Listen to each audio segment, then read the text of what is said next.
It's day 70, challenge number 44 of this tour across the UK and Europe, and it's the final food challenge of this trip. And for this one, I'm taking on a monster steak challenge on the island of Malta, and we're starting right now.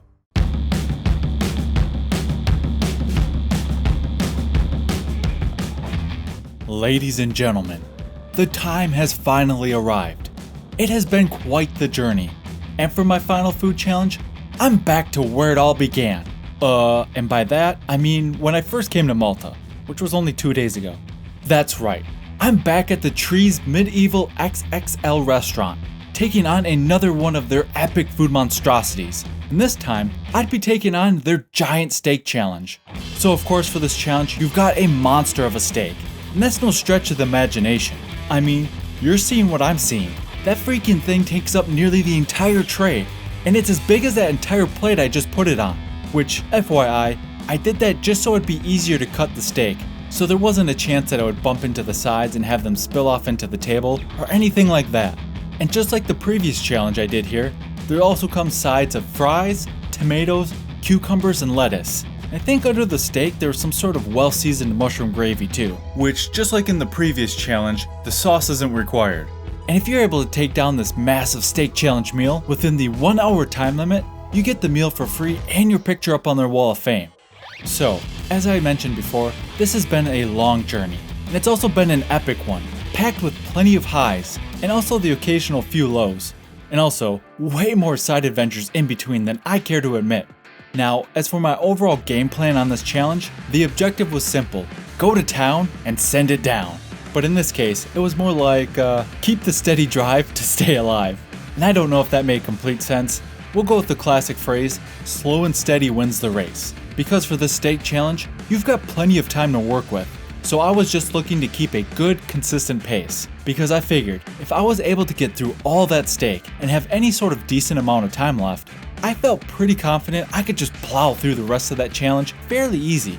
I mean, at this point, my body's just screaming for some veggies. It's absolutely just yearning for them. Which honestly, I think is pretty funny, because my body at this point, it was craving things like salads, almost in the same way I was craving candies and chocolates when this trip first began.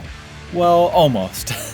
Also, I just gotta mention, for as big, fat, and juicy as this steak was, the owner, in my opinion, he did a great job of cooking this thing, and I thought it was superb, which is good news for me because the last thing I needed to do was try to chew my way through a tough, bland steak. So I'm certainly glad that wasn't the case.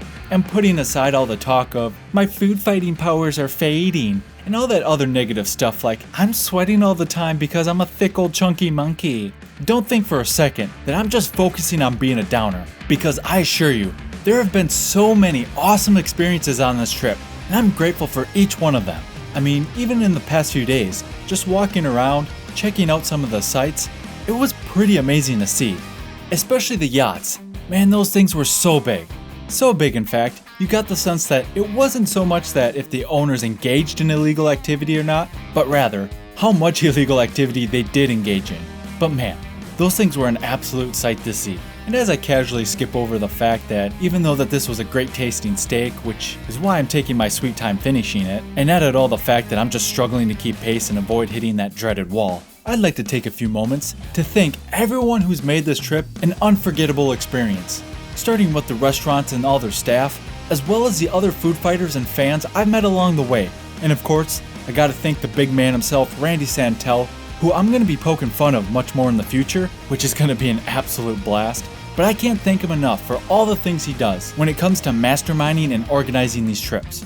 In addition, I do want to say thank you to everyone who comes out to watch, and also to you, who's watching this video right now. It's always been my goal to make these videos more entertaining and more enjoyable for you to watch, particularly while adding my more unique and quirky elements into the mix. And this probably goes without saying, but I have to give special thanks to the one who's always had my back, through thick and thin. That's right, I'm talking about the one and only Diet Coke. Yeah, I know, pretty obvious, right? But you've always been a true friend to me, especially throughout this trip, and if it wasn't for you, I don't know how I would have pulled through some of these challenges, especially when things were getting dicey. So I want to just take this time to acknowledge that you've always been there for support, and I simply want to say thank you.